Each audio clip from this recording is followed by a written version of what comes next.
chat here on YouTube's, and we will be good. Oh, okay, I'm not logged in. All right, so apparently I got logged out of the chat, but we'll go ahead and get started, everybody. Hey, everybody, welcome to a... Go ahead, Art, what do you need to do? Go ahead and do what you got to do. It's going to change real quick. All it's good. Actually not that... I mean, as long as you're not shirtless. Actually, right. No, man nips are cool, lady nips are not. According to Twitch Toss, lady nips are not cool. They're inherently sexual or something. I don't know. People are weird. True. Hashtag true. All right. Well, everybody, welcome again to another Crowdsourced Politics News Roundup. I am your host and moderator, Cypher, aka Anthony Rivera Strain. Today, I am joined by the ever-lovable Art Black, Mateo DeGaulle, yo, and Nikki Adams, who is joining us off camera as usual. Hey, y'all. And I hope that everybody can see when she's talking, because I figured out a way to display her audio as a video, so it should be a lot easier to understand when things are going on here. We are Crowdsourced Politics. Crowdsourced Politics is a funky little debate community that turned and became something new. We are actually proud to announce today, for the first time on our podcast, that we are starting a nonprofit organization that will be called the Crowdsourced Tribune, where we will be providing content, community engagement, and a whole sorts of other things through our Facebook group, our Discord, and wherever you can find your podcast. So if you want to join in on that, we highly recommend you hitting us up on Discord or our Facebook group, which is under the name of Crowdsourced Commons. So if you want to get in on this action, you know where to go. So today we are going to talk about a whole host of things that we've like to go over for the week's news. We have a ton of information for y'all and some kind of analysis that only we, the Crowdsourced crew, can provide. So without further ado, let's go ahead and start the show. So I think we would be remiss, and I know not everybody here is up to date on international news, but I think international news is very important, and some major things have happened in the last week, specifically with Myanmar and Russia. Does anybody have a preference on which one we cover first? Well, let's go ahead and get with the Putin. All right. So, Art, I know that you kind of are an international news junkie person. What can you tell us that happened with this whole thing with Putin and I can't pronounce the guy's name. Navalny. Navalny. Navalny. Do you know? Oh, Navalny, I think. Navalny, yes. Yes. I mean, the long and short of it is that the guy was poisoned and arrested and is now going to Gulag for 2.5 years.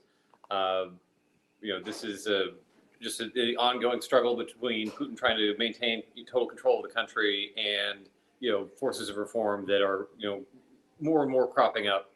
It doesn't look like this is going to be the movement that, I think brings about any kind of, vast change.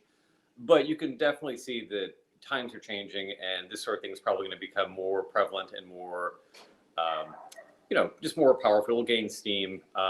But at the moment, it doesn't look like, this is probably going to be anything that's going to be a long-term change.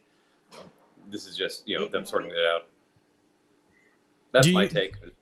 Do you think that, you said it's not a long-term change, but do you think that Putin is slowly losing his grip on power, or he's the masculine, manly man that he's always been? No, that's what I mean, is that I think that this sort of thing shows that his grip is starting to loosen.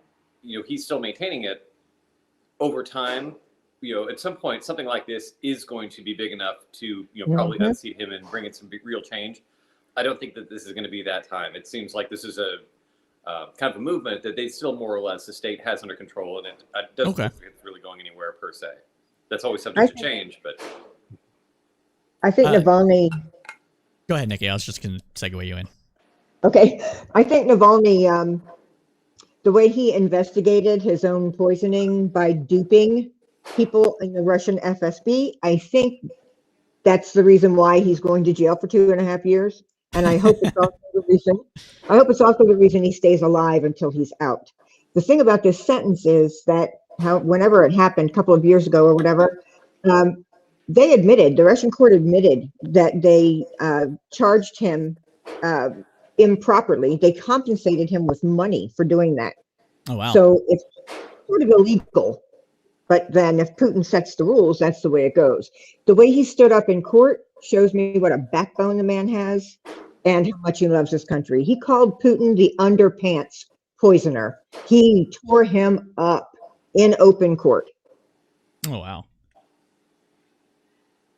Mateo, go ahead, Nikki. Sorry, I thought you were done. I'm done. Go ahead.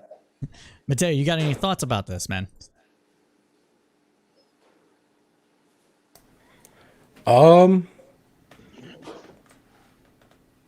Not anything that we didn't really say. I mean, I guess Putin's probably blaming this on the West. I mean, this is like probably same thing what he did. Yeah, it's like the color revolutions. They're probably assuming this is some sort of new age warfare by the U.S. Except and Europe. The poison was definitely from Russia. There's no doubt. There's literally no doubt about that. It's the poison that was put in the crotch of his jockey shorts was Russian, came from a Russian laboratory. It's the same poison that they've used to kill other dissidents over the years. Oh, looks like we lost Art Black there for a second.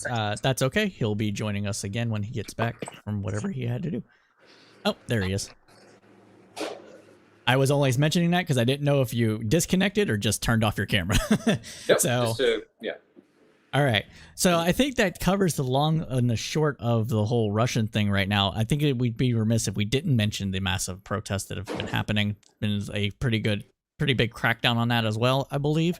So as Art had said, I do believe that this isn't going to change anything today, but we definitely could see this being changed in the future with a continued loss of power from the Putin regime.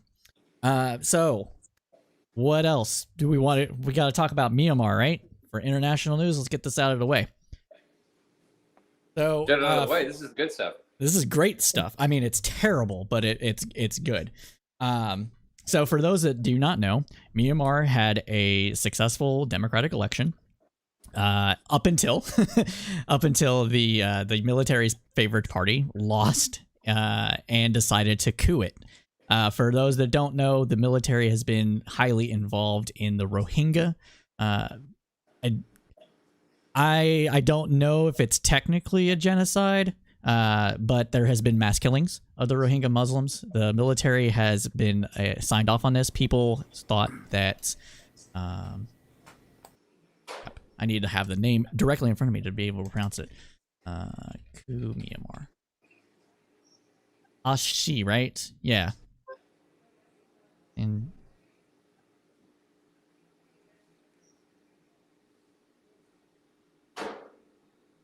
well, regardless, but people had thought that the current president of Myanmar was actually giving credence to the genocide, when more than likely than not, she was basically under duress and couldn't do anything because the military still has a huge amount of power in Myanmar, which is clear by the coup.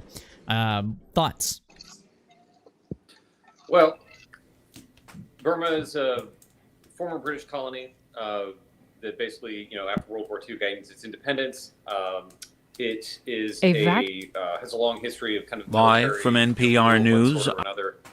And there was a period back in the 90s when I was in basic training. I was actually, with a gal who was from, her family was Burmese, and was telling me about the current president who was in house arrest, as she was at that time under house arrest. So she was the daughter of a famous political leader from there, and it's just interesting that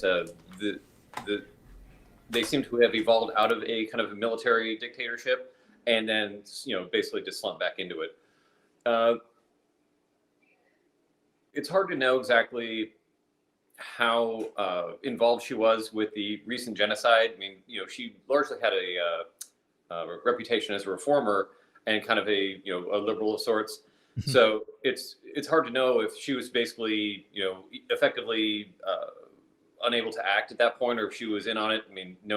no one's really to say. We don't know, but it's interesting that the country seemed to have been on this kind of a bad arc for a while, and now it's just openly like, well, we're done with democracy. Like we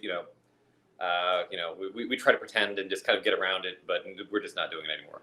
So it just goes to show that there's not any kind of revolution that's permanent. Anything can go one way or the other with enough time.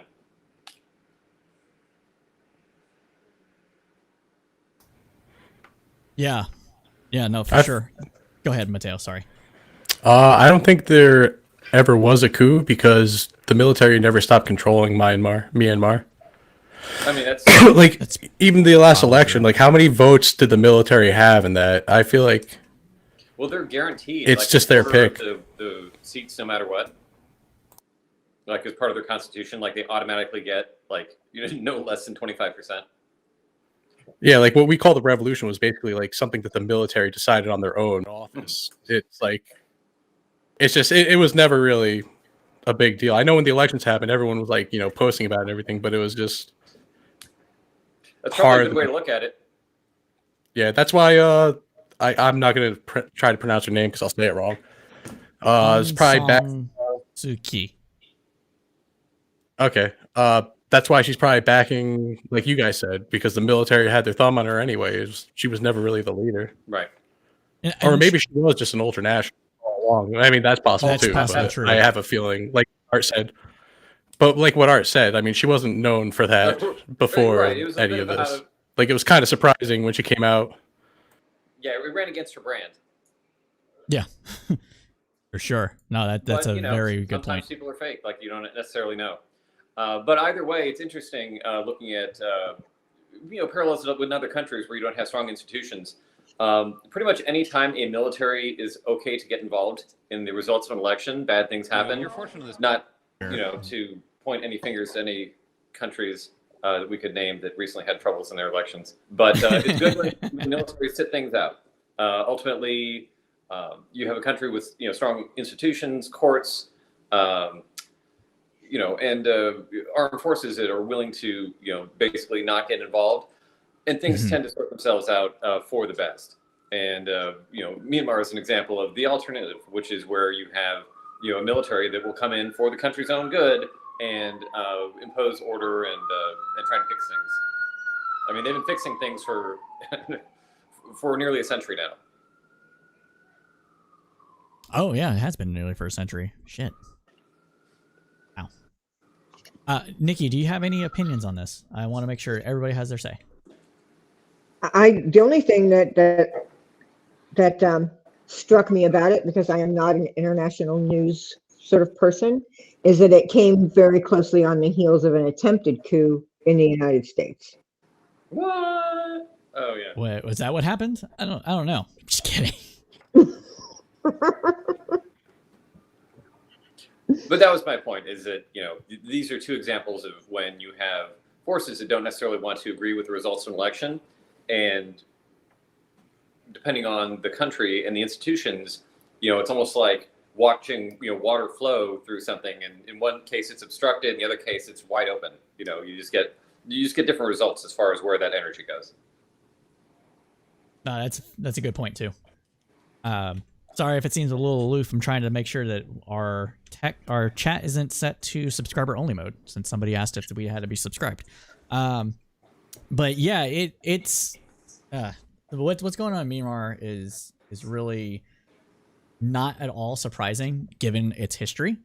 At the same time, I think there's a lot to kind of delve into it as like its own topic with the history and some of the things like that. What some people may not be aware of is that the attacking of the Rohingya Muslims, it's being done from a ethno-religious standpoint, where the ethnic Burmese see themselves as the correct owners of the land, and only Buddhism is the accepted religion. So, and it's a particular strand or sect of Buddhism. I'm not entirely sure which sect that is, but that is what is going on with Myanmar. So if nobody has anything else to discuss about Myanmar, I think we can move on to some domestic politics. No, I was going to say it's just funny because usually in countries where the British ruled and put these different ethnicities and religions together, everything worked out fine. So. Yeah. But yeah, it's just sorry, did I talk over you a little bit? I'm sorry. Okay, cool. No, I was shaking my head because things didn't work out fine. It's usually a disaster. No, I'm tabbed in and stuff, and I gotcha. Little joke there. But yeah, no, we have so much of that, Iraq, obviously, and everything else. So, but so domestic wise, Nikki, why don't you pick the first topic? What do you want to talk about for domestic news first? Republicans. That's too broad. Come on, narrow it down a little bit. No. Well, give me a second. I'll narrow it down a little bit. Specifically, Marjorie Taylor Greene and the resolution the Democrats have now put in place. We could start there. Okay, go for it. Liz Cheney, and all of that links to Mitch McConnell. Marjorie Taylor Greene, I assume everybody knows who she is at this point, is the QAnon kook who was elected to Congress and still believes that Trump won the election and continues to kind of push that narrative. She, a lot of her past social media stuff has now become uncovered, even though she's tried to cover all of it up. But it's not just what she said before, it's what she's doing now. She introduced a resolution to ban pride flags and BLM flags. And the Republicans who are not Trump Republicans in Congress are trying to figure out which way they're going to fall on the scale of, does she get tossed? Does she get tossed off her committees, rather? Will there be a movement to expel her from Congress? Mitch McConnell called kook. I think Mitt Romney called her a wacky weed, which I thought was odd. And in Mormonism for you. In response to the Democrats' resolution to have her removed from her committee positions, the Republicans have now decided they're going to introduce a resolution to have Congresswoman Omar removed from her committee positions for her, quote, anti-Semitic views, close quote. Go. Well, I think with Taylor, what we're seeing here is the last-ditch efforts of Mitch McConnell in order to salvage what little bit of respectability he can from the Republican Party before it goes 150% Trump. Whether that is going to be successful or not is debatable. We know that there's not there are places within the United States where being a Republican is pretty much the only party you can be in. And so whether or not they hold him accountable for bashing Trump, the de facto leader, or not is still up in the air. But in places like maybe Pennsylvania, it could probably work a little bit. I am not entirely sure. Other people's thoughts? So you're not going to like this comparison, but I'm going to make it and then explain why you should not beat me to death. So Marjorie Taylor Greene is basically the AOC of the Republican Party. And what I mean is that she's a freshman congressperson that the other side has decided to fixate on and make as the standard bearer for the entire party. So with them, like, you see Trump was trying to like run against AOC, and it's like her first term in office. Like, Republicans seized on this as a way to kind of fixate on her, and eventually the squad in general. But to an extent, you're kind of getting that with the the Legion of Doom, I guess, with like Boebert and the others. So you kind of have a tactic that the right had used, and in their own way, pretty effectively. I mean, AOC's may or may not be your cup of tea, but she's something that the right was able to kind of turn into this like, ooh, scary socialist woman. Whereas with Greene, she actually is like a raving lunatic. She's got the videos and the receipts to prove it, and all the way from the fake 9/11 to the Jewish space laser. So there's all kinds of real hard evidence that she's a complete wacko, and it's kind of unfair to paint your other side by their most extreme and wacko member. But this is something that the right did to AOC for since she got into office. So now the Republicans are realizing, oh God, we've got one of our own, and it's a lot worse. Like, unfortunately, this rep is not going anywhere. Like, she's not going to resign. She doesn't want to give up any of her seats. She enjoys being that attention lightning rod.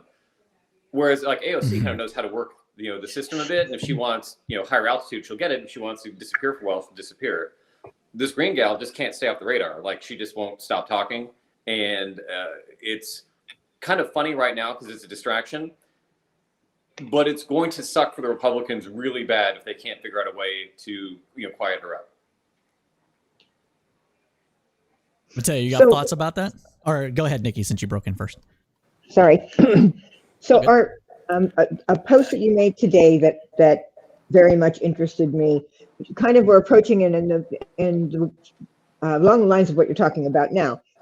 Do you not agree that her cultism, and there really isn't another word for it, is not going to be a net negative for the Republican Party? Oh, absolutely. And is she alone? I mean, all the ones who, well, I guess here's the question. Do we paint all of the Trump congresspersons the same brush with which we paint Marjorie Taylor Greene? Well, I mean, that's the idea. And this is why they say that, like, when Trump was running, against Biden, he's like, Biden's not going to be in control. It's going to be, crazy Bernie, and it's going to be socialism and, the Castro, and, dead Latin American dictators are going to be pulling the strings from the grave, and like anything other than like running against the guy himself. So, I mean, if your question is it fair?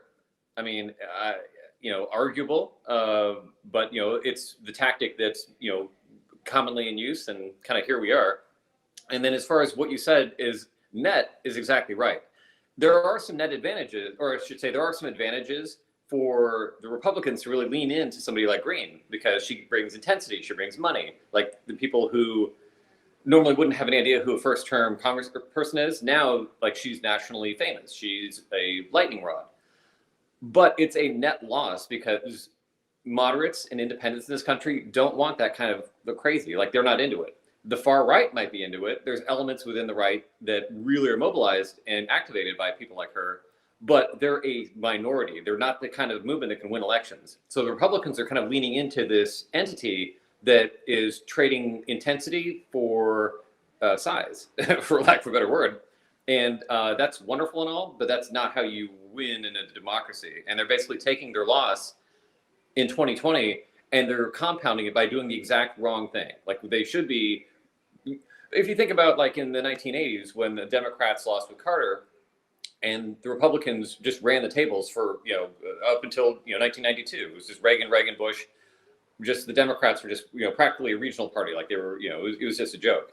And, Clinton came up with a great idea of, hey, we're just going to go to the middle. We're just going to be moderate. We're just going to be a good old boy from the South, and, basically adopted a lot of, culturally, soothing kind of approaches that it didn't offend Middle America, and he won. And while we can hate it from our own, political positions, that's ultimately how you win. This is why Biden is in office, and this is why people like Greene, even though you get the intensity, that's how you get like a Mondale-sized blowout, like in 1984. You go with these people who are too far off of the spectrum, and even if we can say that moderates are squishy and they suck and the other side is terrible, but ultimately it's a very big country. You need the middle. So if you don't have the middle, you're not going to be in control.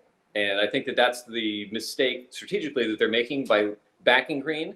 It would be hard to get rid of her right now because Trump has her back. But if they don't, it's a short-term victory and a long-term disaster. That's what I got. Okay. The censure, is that being pushed by Democrats or Republicans? Democrats, because the Republicans, because McCarthy apparently had an hours-long conversation with her yesterday or Monday. I'm not sure which. And after that meeting was over, one of his Republican colleagues said, "We don't know yet if McCarthy shit the bed or if he's actually going to be do some leading here and take care of it." I think a lot, and for good reason, I think a whole lot of Republicans are very nervous that they are going to be called the party of Q. Clearly, they're not going to win any more elections if they're called the party of Q. They'll have to I don't know. Actually, I think what's going to happen is the Republican Party is finally going to split. And they're going to be the Trump Party, which I think they're going to call the America First Party or the American Patriot Party.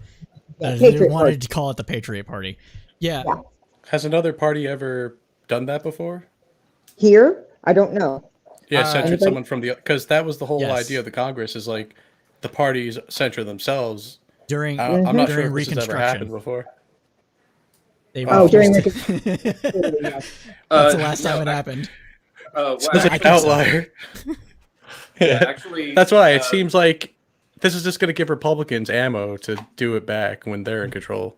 But Except- And you know they're Actually, going to yeah, do it. Like, nuts. Art's got Yeah, his the- handy dandy cell phone, so let's go ahead and let I mean, him if it's worth correct it. us. well, I was going to say, I'd actually posted this before. This is why I think it's funny. I'm just going to read you a quick clip from here. The Patriot Party was a socialist organization in the late 1960s and early 70s in the United States that organized poor rural whites in the Appalachian South and Northwest. And basically, the Patriot Party was a member of the original Rainbow Coalition formed by Fred Hampton of the Black Panther Party and others to create a broad-based multiracial political coalition. It was formed after the United Front Against Fascism conference. Oh my God. And, basically, the punchline is, it was Antifa. Oh my God. There ain't no own like a cell phone. So, God. I mean, I get it, the Patriot Party, but, you might want to Google that one before you actually. That's hilarious. But to Mateo's point, I actually kind of agree with him on this one, where if the Democrats go down this route, Republicans are use it as an excuse to do it. Because the reason I say excuse, McConnell still remembers Bork. Yeah, Oh, I mean, God. there's a whole. Bork was a little bit legitimate. Like I'm saying, It was a lot of legitimate. It was never. Oh my! It was such a shit show. Let me correct myself. What I'm trying to say. All right. What I mean is that Sorry. it's legit. That critique of what happened to Bork is a little legitimate. Like, I'm not saying it's completely illegitimate. It's legitimate, right? This I don't think can be seen as the same level as a Borking because she's that far fucking out there. Doesn't have to be to make the point. It doesn't have to be. I'm making a different point that it's. I'm not saying that she's Bork. I'm saying I know you're not. the Republicans I was remember making these that things. point. That's all the point. Oh, okay. I mean, right. yeah, Bork was kind of Thanks for clarifying. Yeah. Well, and Bork's kind of like, Merrick Garland, peace be upon him, for, people looking back and saying, well, you got us at one time. And then, like you said, they're going, well, you got us at Bork. Like, there are some things that, people are going to cling on Yeah, to it's just quite going to a be while. forever. Yeah. Tit for tat. So- It's going to be the Till someone Sunni dies. Shia fucking like the Republicans and Democrats. Yeah. It nearly is now. So. God help us all. Yeah, have you I mean, that's why, I listen to really centrist, not centrist, but professional, podcasts and shit, like NPR and shit. And everyone on there has raised concerns about this. And then I go on the internet, everyone's like, yeah, fuck them. We're going to censor her and it's going to be so good for us and nothing bad will happen after this. It's the stupidest shit I've ever seen. It's like, sometimes you just take an L. She sucks on her own. She's destroying the Republicans. If you're a Democrat, you probably want her in there. I mean, she's not going to be present someday. Yeah, Trump was a plurality candidate. He wasn't Exactly. a majority candidate. He got through by the skin of his teeth anyway. It's not going to happen twice, at least not in our lifetime. Yeah, I was just going to. Well, it might agree actually. I on won't that say one. never, but Yeah. We No, never say I mean, never. Never say never. Never say never. Yeah. No, strategically, you're exactly right. If the Democrats were, not, for lack of a better term, smarter, or maybe we could just say more cynical, they would absolutely want to keep Green there forever. Like you would never want to run her out. Like you would want her on every committee. Like anything you can get her in front of a camera. Like the Democrats should like pay film crews to follow her around. So the idea of kicking her out that might technically be the right thing to do, but it's not the strategically right thing to do. yeah, exactly. Sorry, my dog started barking. Then it sounds like you need to get a new dog. Oh no, Oh. she's great. Kidding. Oh, Why- hold up. Now we're talking about my doggy. Come here, Spring. It is time. I know you don't like people. Oh. This is getting really awkward. Yeah. So there's a storytelling device in Hollywood called kicking the dog, and it's something. Aw. All right, we see the dog. Well, it's something that writers will do to establish how bad a villain is. It doesn't Right. necessarily have to be kicking a dog like literally, but it's some just minor thing where you just kind of show that Break a just cultural kind of moral a quick folklore. insight into the person's narrative, character and all that. But it was funny because Frank Underwood at the very beginning of oh my god, that show where he plays the president, Kevin Spacey. House of Cards. Like House of Cards. House of Cards, right? House Like, of Cards. The very first thing, the very first thing that happens in the show is the dog gets hit by a car and like it's kind of wounded. So he's just like, well, nothing we can do. And just like right away establishes, oh, he didn't kick the dog. He actually snapped its neck. I mean, if the dog, never mind. I get it. Yeah, I was gonna make a Right, stupid point that has nothing to do. Well, you could argue that They did that for a reason, and I don't want to. Yeah, there's no reason for me to say it. That's why I stopped. Now we're kicking the dog. It was just So a. we're establishing Yeah, our now they're kicking the dog. You're right. Yeah. That's a perfect analogy. It's an absolutely perfect analogy. The thing that I find really interesting about it, though, is because it's happening as we move into second impeachment mode, and as we all know, Trump is the only president that's ever been impeached. As we move into that, and as all this churn about Marjorie Taylor Greene, and with Mitch McConnell taking the side that is against QAnon and against Greene, and taking up for Liz Cheney, are we going to now see which Republicans make a choice for country and which Republicans make a choice for Trump? Because they're in public mode now. The censure is going to require each one of them to make a choice in the impeachment in the House, and in the impeachment trial, it's going to require the Senate to make a choice. Is Mitch in a bind here? What do we think he's going to do, and how is it going to play out? I think Mitch is in a Kentucky bind. loves Trump. Yeah. Yeah. I'm not sure if Mitch that's isn't going to. popular in his own state as it is. I was going to say that too, but I'm not sure if he would lose because the only thing less popular than Mitch McConnell is Democrats in Kentucky. So at least on a state level. Wow. But I don't know if he True. would lose, but yeah, it's definitely putting him in a bind because if we're all honest, Trump still has a lot of pull in the Republican Party right now. Regardless of what we want to say about it, he's a very large faction because he got everything we wanted done, damn it. So, like, I don't... I don't agree with that. I think that I think that what we're going to find is that the people who are his most ardent acolytes are not Republicans. They don't vote Republican. They voted for Trump in 2020 because they loved Trump. So I'm not sure that he has the power that the Republicans in Congress hoped that he had. That's why I think they're going to have to make a really hard choice. Also, ahead, can we Matthias. just point out that doesn't it feel like we just I don't know, we broke up and now we're seeing somebody new, but we just can't stop talking about our ex? I mean, to be I'm fair, so glad Trump's gone. Man, I'm so happy Trump's gone. I wonder what Trump's doing right now.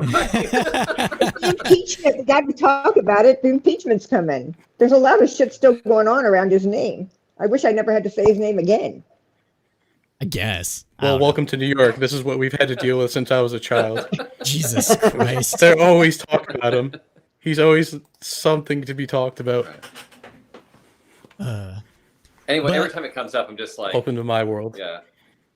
I'm just like, oh my god, like we're still complaining about our ex. We said we're gonna move on. We said we're gonna put this behind us. We're all like checking Twitter. Is he back yet? Right. And we're Do we have When to we're get drunk, on Gap now? we start calling. Call. Did you guys? Hang up. Okay, no, I just can't. I can't right now. 2 o'clock on a time. Friday night. Hey, you awake? What Why you would I do? let me tag him? Songs about it. Oh, I forgot he's banned. Did you see? WYD. Did you see what Tommy Tuberville said about Marjorie Taylor Greene? Oh, this is too good. He said, "I haven't even looked at what all she's done." That's a quote. This is also a quote. "Travel in this weather. It's been a little rough to get any news or whatever." I don't know what that Yeah. means. That makes no sense. Means exactly. He's just trying. The newspaper's all the way on the other side of my house, so I have to walk and grab it. I haven't been there yet. And it's been snowed. There's snow all over my newspaper. How could I possibly know what she said? I mean, it's like these are the brain trust. I do find it interesting that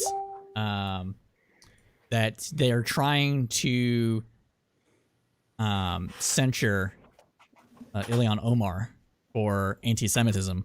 Meanwhile, they're trying to protect Green from getting kicked while also saying anti-Semitic bullshit. Mm-hmm. I think this is the tit for tat that they're not doing it out of principle. They're like, okay, fine, us too. Yeah, that's all. That's all it's doing. They did try to do it before, They're not ignorant though. of what's going on. They did try to do it before, though. Probably. I mean, the thing she said. Well, yes, and I'm not going to say that she hasn't. I mean, said I don't some agree with anti-Semitic saying stuff. anti-Semitic. I'm not sure she's ever said anything anti-Semitic, but by the standards of all the people who say right-wingers are anti-Semitic, she definitely did. I mean, we could say, never mind. No, I got But yeah, I mean, we don't want to get banned from our platforms, but we're on the same page here. Sensitive. No, yeah, it's like, please, like. And another thing about the international Jewish. No, no one clip that. I will come. No, I can't say that either. Social media. This is the cancel culture we were warned about. Damn it. But no, in all seriousness, though. No, we denounce and cancel ourselves. Yes, there you go. I'll self-flagellate later, but don't kink shame me. But That's absolutely. I mean, okay, fine. If Marjorie Taylor said Israeli space beams instead of Jewish space beams, do you think people would be splitting those hairs? I think no, they wouldn't. I think the Republicans wouldn't, but I think less Democrats would say it. Honestly, I didn't really care that it had any kind of Semitic. It's freaking. There's lasers in space starting wildfires. I don't care what the ethnicity she attached to it or whatever the label she attached to it was. It's the nutballness of the belief. Oh yeah, more than anything. I don't think that's more than even half of it. I think it's because she mentioned Jews. Don't get me wrong, the space beam shit is crazy. Like, I'm not going to say it's not crazy. Well, she didn't technically say Jews. She said the Rothschilds. Yeah. Right. I was just thinking.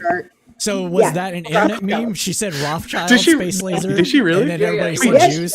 Because that's hilarious if she said Rothschild. Right. So like, that's beautiful. No, it's not only beautiful that it's being distorted to say Jewish, but it's just beautiful that she's on that crazy ass shit about the Rothschilds controlling the world. Like people that say that, that's what they mean. They're nowhere near as powerful as they used. Yeah, no, I get it, but for sure. To, like instantly make. That if you hate Jews, yeah, you're naturally going to talk about the Rothschild. Exactly.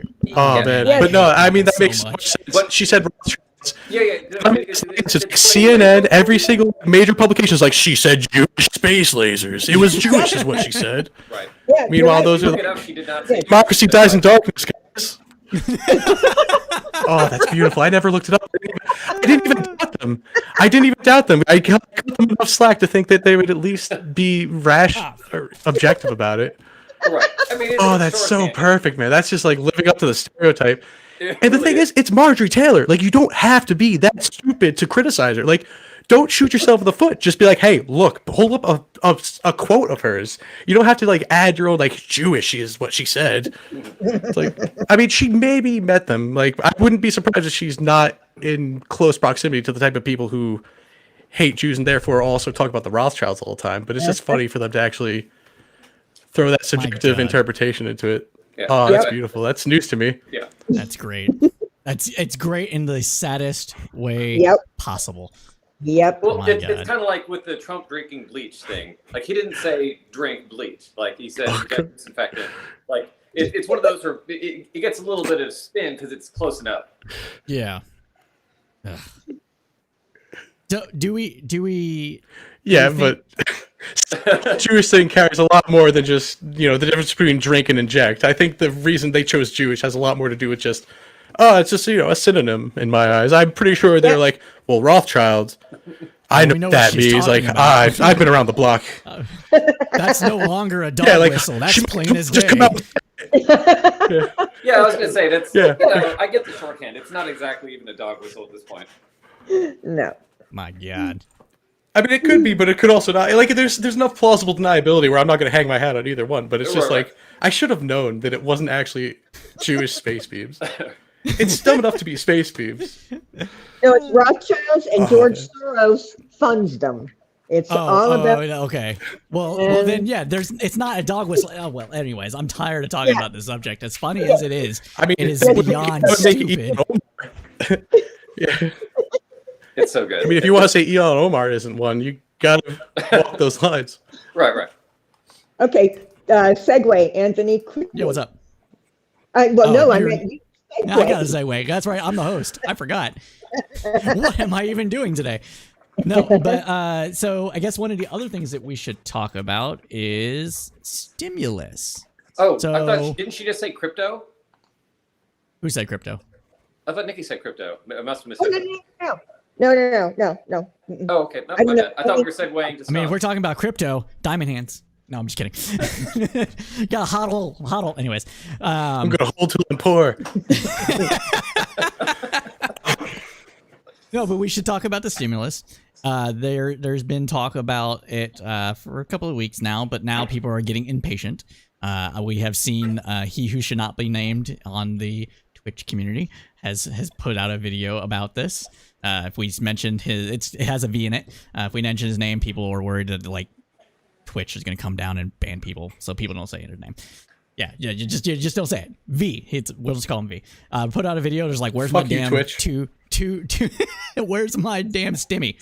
So what's going on with the stimmies? Let's see. Well, I think they're trying to find all the money for the $2,000 checks. it's a $1,400 check to make. Oh, okay. Sorry, my mistake. Failure number one, Democrats. You better get this right. Oh my God! But that isn't All of that true. though, after all that, if it's under 14, after all that shit, I mean, then what? Oh, if it you won't can't even be. get 14 through, then what? No, what he's already said. People, Who is he? And I'm sure there'll please be a clarify. reason for it. the I'm sorry, Biden. I said Biden, he. yeah. My bad. the We never thing is- introduced him. It was like that guy. But that guy. The thing is that he has said many times now, like over and over, that when he talks about unity, he's talking about what the majority of the people in the country want. If what they want ends up being supported by the Republicans and it's bipartisan, that's fantastic. But he's not waiting for the Republicans. That's why they've already started to move toward budget reconciliation with the COVID relief bill. That's exactly why. He doesn't, I mean, at this point, I don't think he gives a shit. It's got to happen. It absolutely has got to happen. And the Republicans, I don't really understand where their mindset is.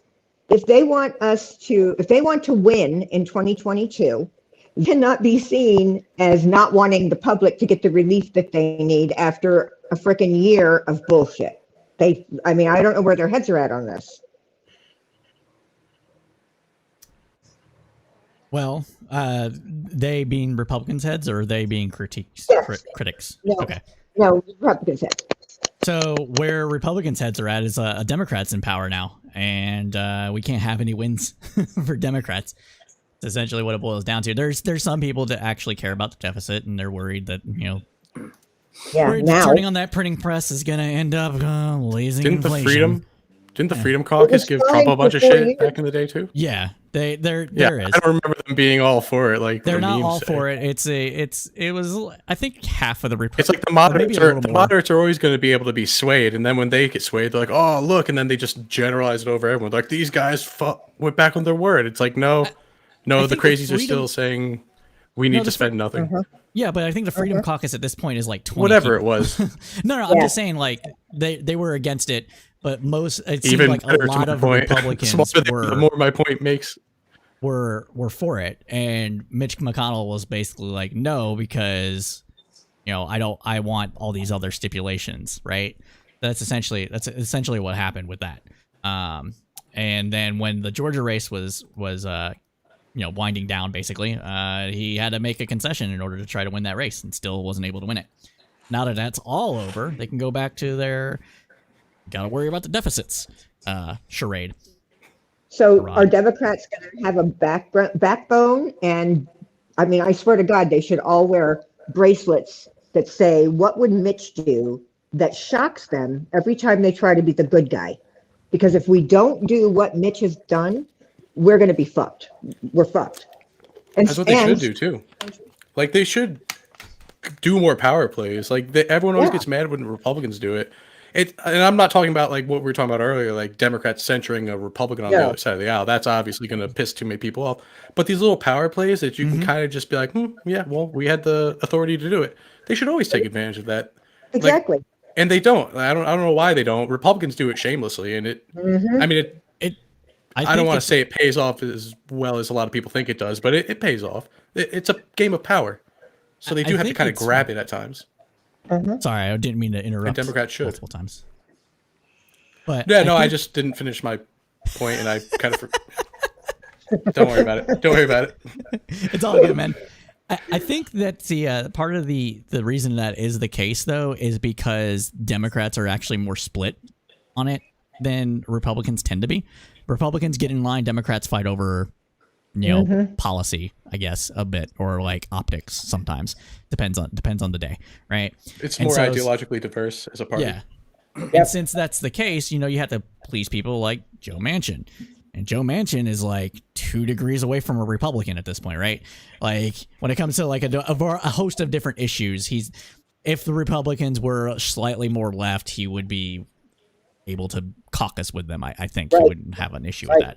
But I mean, Manchin won by like 1%. Like he's razor thin, clinging to his fingernails. They're like, I know all these Democrats are really like unhappy with him, but like your alternative is that you have a 49-51 Senate and you have no control over anything. So like, unfortunately, you have to put up with guys like him because he, by like the skin of his fingernails, do they actually, is it skin tech? I'm not sure what it is. But the point is that he's like just razor thin, keeping him in the game. So yeah, this is what it is. And there was people that were talking about things like, like give Manchin the stick, and I'm okay with giving the stick a little bit, right? But I mean, of course I am, right? Anyways, but the issue with that is like, if he switched, like Art was saying, if he switched parties, I mean, supposedly this is the last year. If he switched parties, it's game over. So you have to play ball a little bit.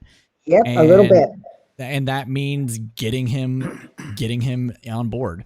And if that means $1,400 checks, but not to everybody, well. Now, I mean, there's room there. There's room there. I mean, there is, but like the Republican governor wants the checks of West Virginia. Like it's hugely popular, like in polling. This is the weirdest thing that people are really like going to the mat over an extremely unpopular position when the popular position is giving people free money. Like it's so counterintuitive. Like it's so good it shouldn't even be legal. Like it's almost like directly buying votes. I mean, that's not what it is, but one could construe it as that if you look at it as how successful it would be in exchange for this money. I'm going to be really popular, even if you're doing it for the right reason or the wrong reason. There's 2 good reasons to do it, right and wrong. Right. I think Manchin would be far more open to it if we negotiated or compromised and changed it to means testing that made sure that only the people that needed it get it.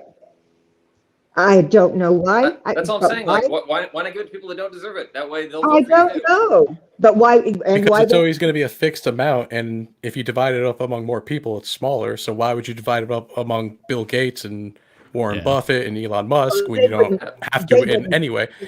And that's an exaggeration to make a point. I'm not talking about that end of the spectrum. I'm just saying somewhere above whatever we want to define need as, which is going to piss people off because it's never. There's always going to be someone who's like, I still need it too. They There was a poll Yeah. that came out today. I dropped that into the podcast chat channel, Anthony.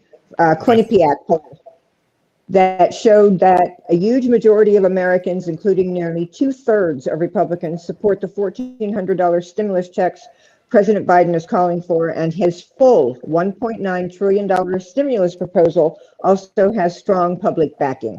If the Republicans are smart, they're going to pay attention to this, because it's also overwhelmingly supported by Republicans, not just Democrats. If we deliver on this package, we meaning the Democrats, if Biden delivers on this package by budget reconciliation, because the Republicans will not budge, we're going to come out smelling like a rose, and they're going to come out smelling like shit. I don't understand the strategy here. If it's just about sticking it to the Dems, owning the libs, what is their political strategy here? Like you said, Art, they should all be fully on board. Well, 2 years is a lifetime in politics. There's Well, an election right now. yeah, but people remember gifts of money. So I don't know if anyone's ever gifted you $2,000, but it feels good. So you probably would remember that one. But oh shoot, what was I going to say? Nope, I totally derailed my point just to. I am sorry. It's my fault. And now I got nothing. It happens. Happens to me all the time, so Yeah. I'm just glad I'm not the only one. You're not the only one. Anyways, but we have some chatter actually going on in our Facebook group right now, and there was a comment regarding filibuster, and will it cause the Republicans to do it when they're in power? They state, newsflash, they're going to do it next time they are in power anyways. There was no use for them to abolish the filibuster the past 2 years with House in Democrat control. And in the first 2 years of Trump, there was no need because they didn't have a legislative plan that requires it or any plan. The House abolished the filibuster in like 1835 or something. Like it's just weirdly clinging on in the Senate. I don't know. Some Dutch word that basically means like go fuck yourself. Like I don't even know what the whole point of it is, and I really would just love to get rid of it entirely. It's a pirate term. Is it? Yes. I just saw this on the news the other day. The term filibuster refers to pirates. So I guess that means taking power. Parlay. Like it's the opposite of parlay. Parlay is talk, and this is the opposite of parlay. Parlay is talk. Why don't they call it parlay? Why don't they call that app parlay? Like, why is everyone calling it parlor? It's a French word. I don't know. Are we having a word break now? We know why. It's because of the educational level users. Oh, really quick, want to give a shout out to Universal Discourse, who is co-hosting us right now. So thank you so much, Universal Discourse, for co-hosting us and helping us expand our reach. You're always more than welcome to come on the show when you have free time to do so. So I really appreciate it. Thank you. Yeah, thanks. As far as what use does the filibuster serve? Well, call me the Libra that I am, I guess, because that's what we do now.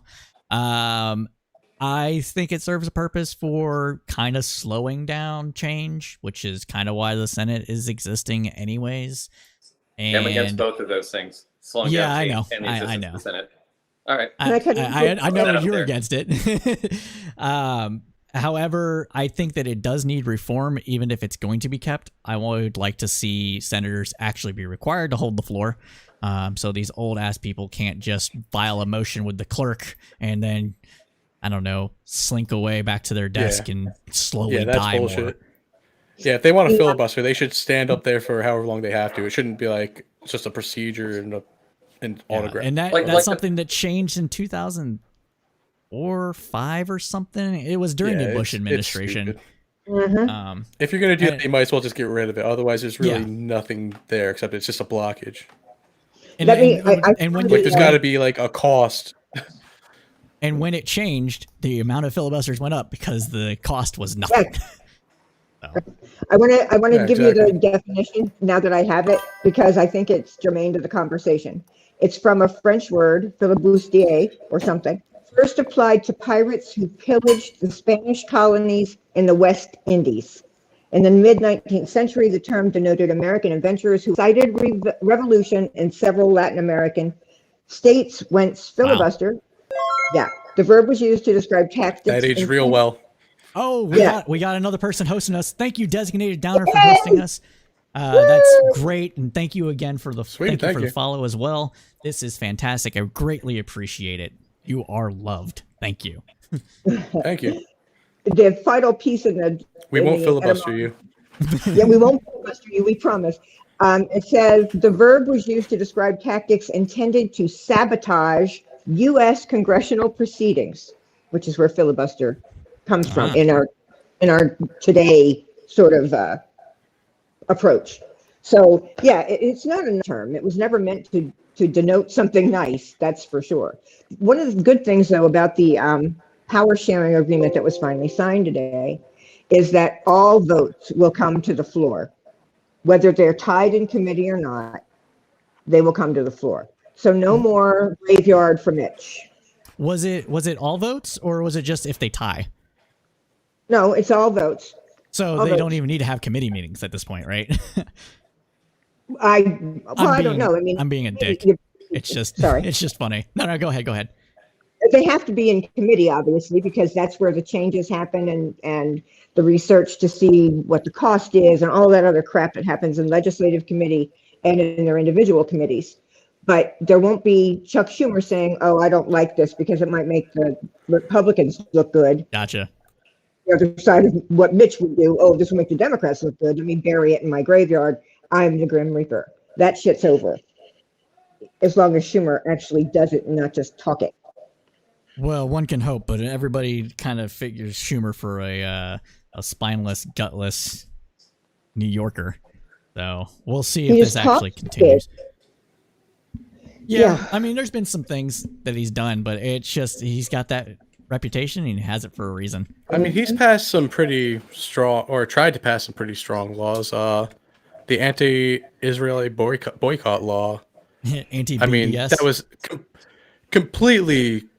If it was ever passed, it would just be completely tyrannical and ridiculous. I don't even know how it jumped out of the pages of fiction, but that's not spineless. I mean, it's complete trash and it's absolute absurdity. But I mean, we know I wouldn't call it spineless. I think he just cares about certain things and not others. AIPAC member, basically, and we're not promoting any anti-Israeli / anti-Jewish conspiracy theories here, but we do have powerful lobby groups that do have way in New York and other places. So, speaking of fighting back, I mean, they wanted to make boycotting Israel a criminal offense. Yeah, they wanted to make it not only criminal, but they wanted to make it a hate crime. So yeah, you would get $1 million fine and you would go to federal prison just for boycotting Israel. How crazy is that? And you can't even say it's like, oh well, these things get whittled down in Congress. It's like, no. That's insane. You don't. No. Yeah. So it's like if it was any other country, we're off topic, so never mind. It's all good. No, we're good. We're good. Go ahead, Art, please. We have a topic. But he's not spineless when he doesn't want to be. Right. Speaking about fighting back against the forces of cancel culture, our hero Ron DeSantis proposed a $100,000 a day fine on social media companies that banned any candidate from office during a Florida election. What? $100,000 a day fine if they get banned. Now, what's so funny about this is like just the level of virtue signaling is just off the charts. But B, like if you're a social media company, like, oh, we get $100,000 a day fine if we ban him. Okay, you're not banned, but we can't seem to find your content. And we're sorry. Here it is. It's under. You just have to click 9 times to get to the tweet. Like, and all these pop-ups come up and say this is a lie. This is not true. We're only posting this under duress. Like, there's so much that social media companies could do to get around. Like the loopholes of that, you could pilot super tankers through. Like it's gigantic. So it's just funny that that's where we are now, as far as like we'll show them. I would love to see how they define it. How they define social media company. It'll be like watching Democrats define an assault weapon. They just like, you have some things here, and there, that's a definition, and then boom, like you said, a huge loophole to go right through it because there's no way to stop them from doing what they do. We have an assault social media pages now. So that's how they're going to define it. They're going to chop it up. We're going to go after assault most social media pages and assault on our freedom. Right. And if you have over 200 If you people have a forward following grip on your social media site. Right. Like, retweet, bayonet lug. red dot site for days. Anyways. We know what an Just glad we don't have bayonet charges being the bane of society anymore. bayonets. We know it's an assault rifle when it starts with AR. Saved us. Right, right. It was a bad joke. But yeah. No, no, I know that. It was a joke. I was telling Mateo. Oh, yeah. That's why I was like, I wasn't like, I'm kidding. If for those that don't know our little history here, Mateo is actually Mateo, myself, and Art are actually pro-gun, and so this is kind of a little ribbing of how we see the assault weapons ban and other things there. You go far enough left, you get your guns back, right? But not all of us are left on this podcast, so there you go. Hey, I have no problem with guns. At all. well, nobody has problems with guns. You ask anyone. You could ask fucking David Hogg, and he'll say, "I think guns are okay." You know, so it's just a very vague statement. No, I mean, don't put me. David Hogg, I don't want to take your guns. I just want to take those guns of yours. Yeah. Okay. See, that reminds me of one of my many favorite Stalin quotes. What is it? Ideas are like guns. We don't let our enemies have guns, so why should we let them have ideas? Just the fact that's a Stalin quote is beautiful. And that's where we God. are now, guys. Right back down to the Republican Party trying to fight cancel culture. Well, Want us Stalin to have was the our original ideas. I mean, Stalin was literally go to Gulag. Like, that's how deep into cancel culture he was. Like, Mm-hmm. Do not pass go. Do not collect $200. so the Get your Chechens ration of just- gruel. Canceled a lot of people's meals. Random funny, I mean, obviously it's not funny, random terrible story about the Chechens and cancel culture. The Chechens were giving Stalin trouble at one point, so he shipped all of them to Siberia for 2 years. It was like 2 million people that got like relocated to Siberia. He worked the shit out of them, and then he sent them back, and they were quiet. Like, it wasn't really until Jesus. like the 90s where they kind of started getting out of control again. But yeah, it's been a just a regional problem for a while. But Stalin, he knew how to cancel people. Yeah, and Is this an endorsement? No, I'm kidding. I'm kidding. Go ahead, Nikki. I'm sure he was really good at it and much better than we apparently are in this country, because every time I hear somebody talk about cancel culture, they're talking about it on TV. Yeah, we can't shut them up when they get Yeah. canceled. Well, if you were canceled, I'd never hear from you again. At all. I said it on my YouTube channel. I said it on Tucker Carlson. I said, yeah. Exactly. I said it in the op-ed that I just had put in, I don't know, National Review or Washington Post or New York Times. Now, Nobody gets canceled today. yeah, I mean, to be fair, we're kind of conflating different things, and like if you're actually like you lose your job, you lose a book deal, you do actually have consequences to being canceled in a lot of cases. Even though you're still talking, people, I think, miss the point on free speech because they're like, well, if I don't get like my free app subscription where I can tweet things, then like this is tyranny, and that's not the case. But also, even though you can still talk, you may have also been completely wiped out financially, and or have suffered other consequences. So it's an interesting time. I mean, there are social repercussions depending on what group you're canceled from, especially if it's a group you like and care about, and they cancel you. I mean, your enemies can't really, like cancel you in that sense, but they can cause you to lose money. So there's, I don't know, it's such a weird, murky thing. Like when people say cancel culture, they usually envision the part of it they don't like, and they ignore the part that they usually do like. Yeah. Tommy Lauren learned that the hard way, though. So. Is that Lauren Southern? Oh, Lauren Southern too. But I'm talking about Tommy Lauren. She's actually not pro-abortion, pro-life, and so she got canceled from Fox News. I think. Oh yeah. No, it was an obscure reference. My bad. Yeah, she's out now in LA tweeting about how she can't find a decent man in LA. And honey, you moved here. You don't. You should come to New York. You don't have to stay. But she's like, I'm reporting on like the evil of the California empire from the inside. We're like, okay, from my beach house. You picked a really nice zip code to do it from, and if you're having getting trouble, then I don't know. Try Alabama. Like I don't know. Like you. Just go up north, right? Oh That's yeah, I where mean, all yeah. the- So you go to Riverside, we call it River Tucky. So I mean, there's states within states in California. You can get anything you want. But oddly, she just seems to stay, near the malls of Pasadena. So what do I know? Yeah, we all know. Barbie Anthony, do what Barbie does. What's up? Right. you posted something in our Facebook group, Crowdsourced Commons today, about the HBO fake famous thing. Oh, yeah. If we're talking about social media, maybe talk that a little bit. Sure. I haven't watched the documentary yet, but essentially a lot of these influencers are faking everything. And it's something that's been known in the influence community for quite a long time. Like how the Twitch community fakes drama in order to stir up content. And everybody comments on everybody's views and everybody's like, we shouldn't host you, but they host them anyways. So it's similar on like Instagram. So people will like hire a professional photography shoot, have like a kiddie pool or whatever. Like this was the thing that they have like a kiddie pool and look like they're like laying in the luxurious pool with like cool stuff floating all around them and stuff and looking all like, oh, this is so awesome. Look at my life.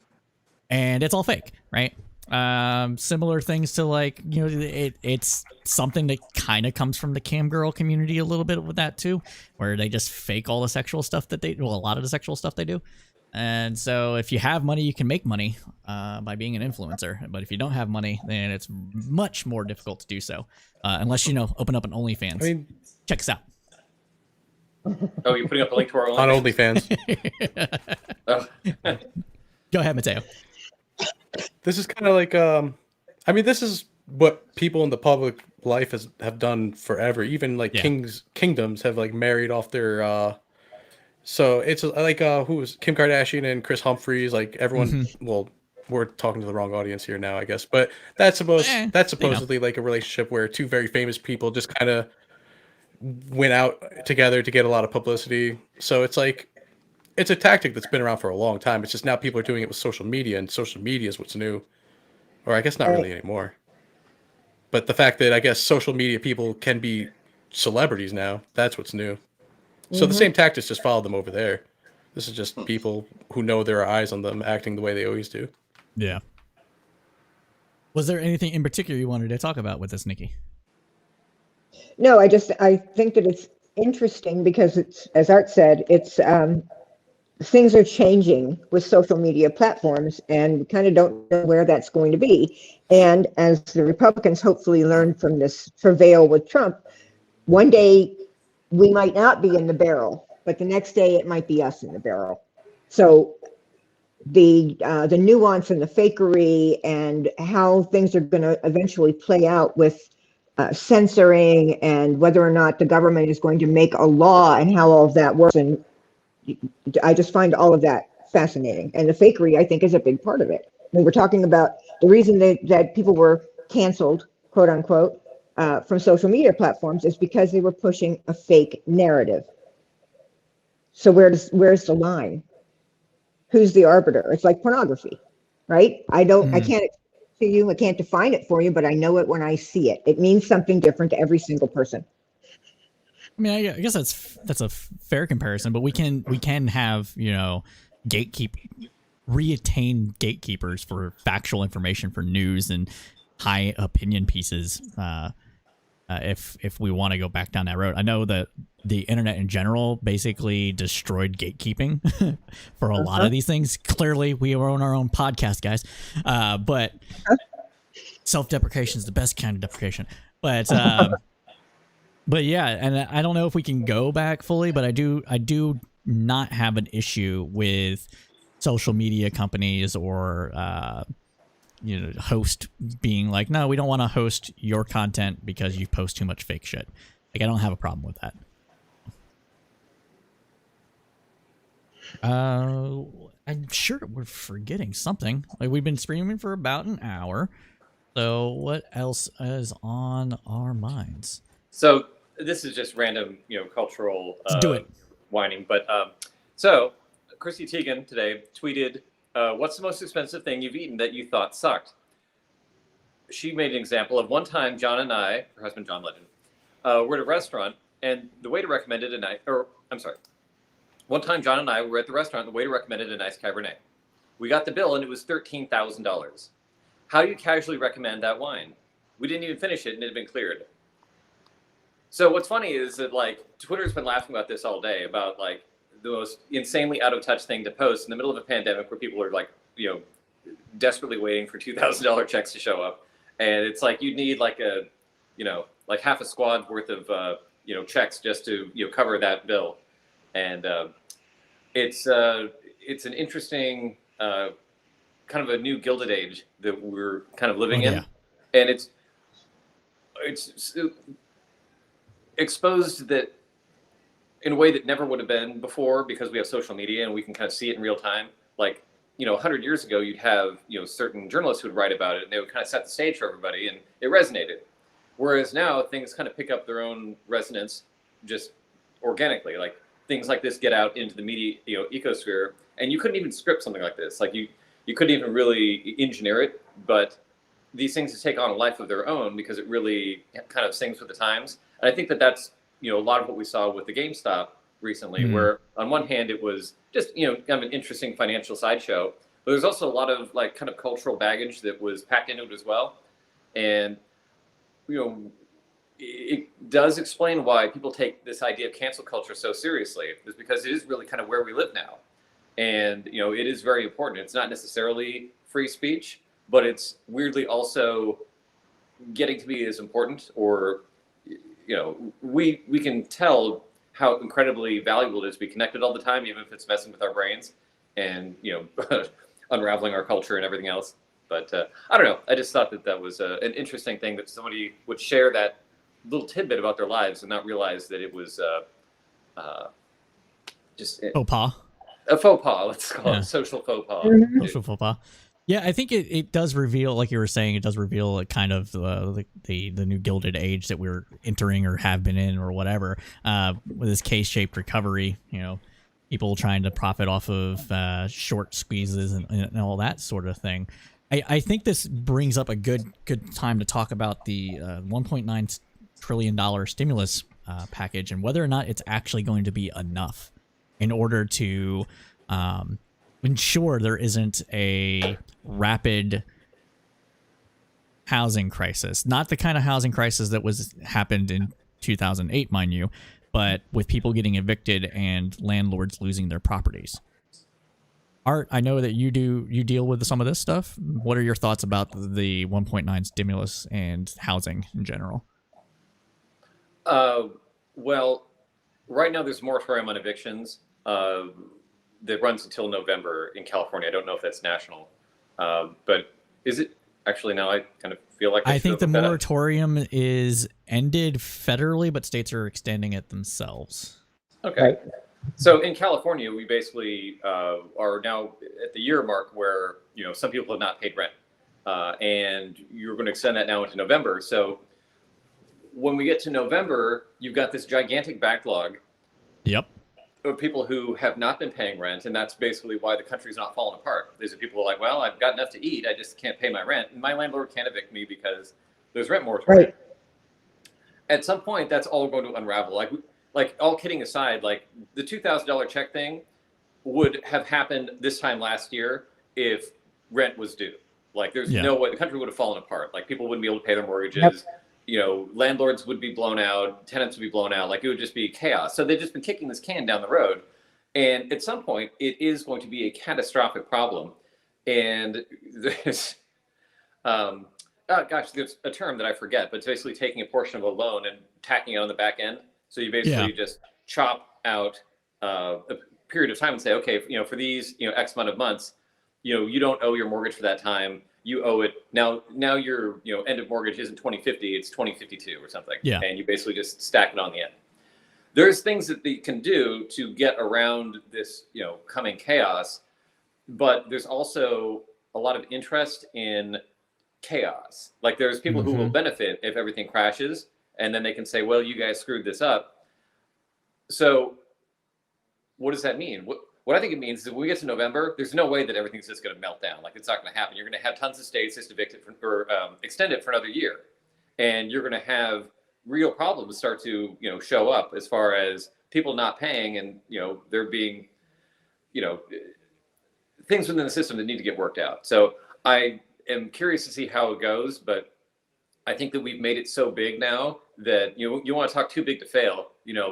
6 months, 12 months of rent for like some working class guy, they're not going to make that back. That may as well be his student loans now. It's going to be this gigantic number that would take them decades to pay off.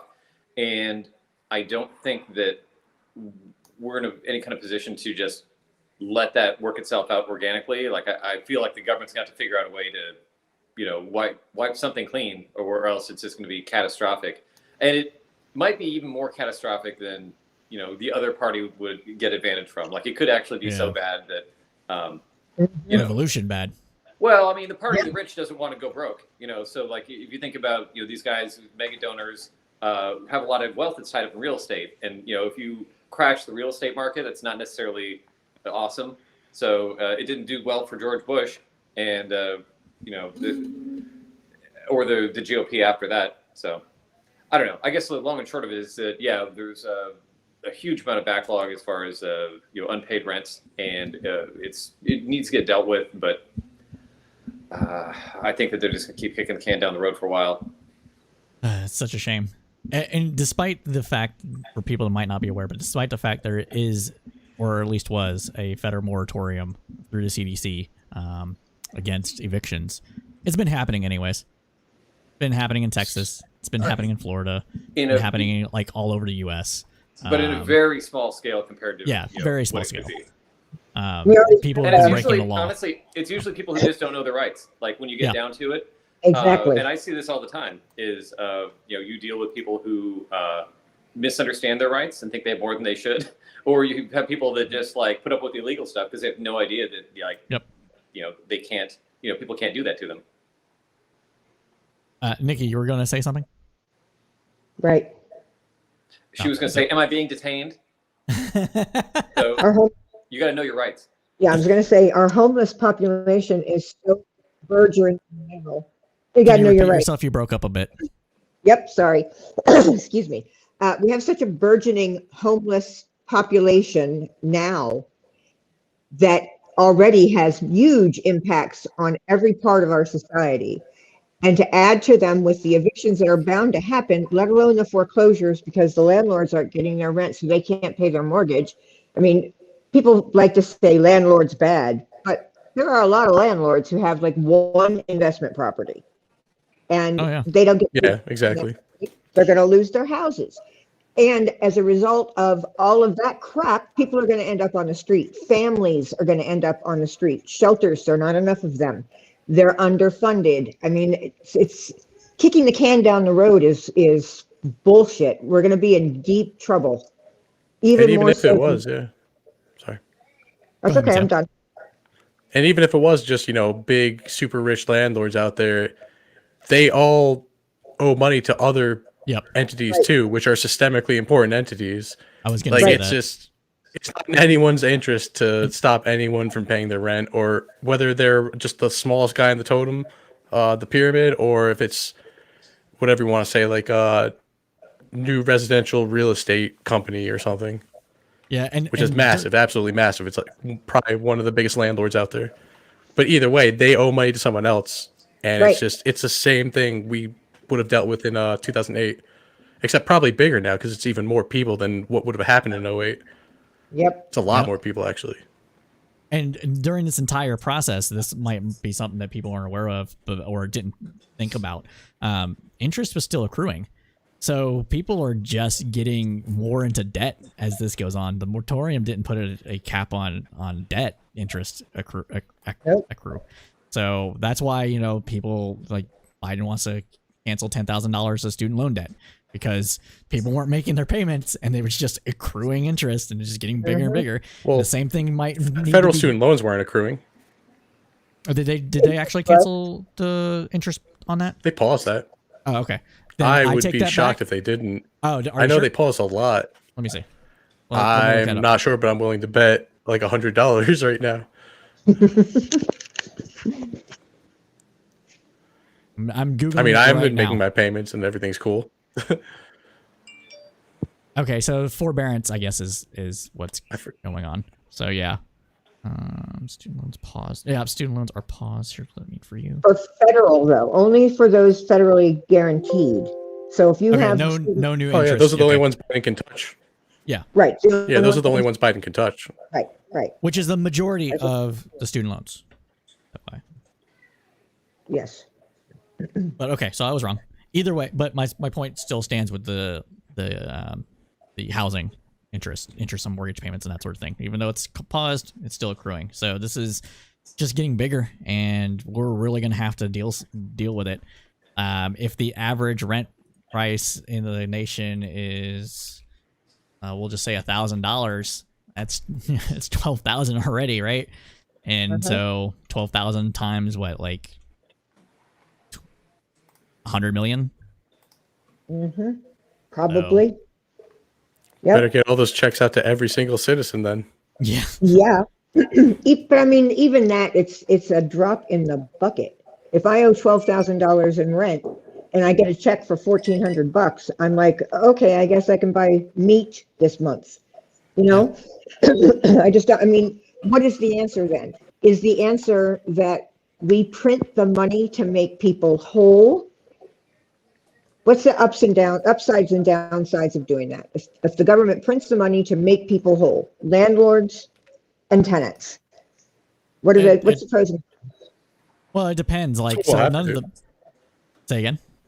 We'll have to do it. There's unless these people people can somehow pay off all that debt, we're going to monetize it. I mean, Well, think about it. Like, this was, if there wasn't a pandemic, then all this money would be churning in it would be in circulation. So if the money was already going to be in circulation, then adding more money to the pool isn't going to necessarily cause inflation. Right. Because it's money that would have been circulating in the economy anyways that's not there. Now that's talking about inflation? No, I'm saying she was asked what would happen, right? So, right. If the government printed all that money.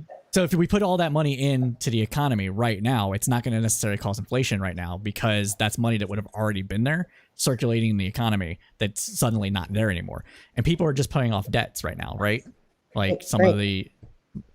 So it might it better cause some inflation. It will cause some inflation. It better. It's supposed to.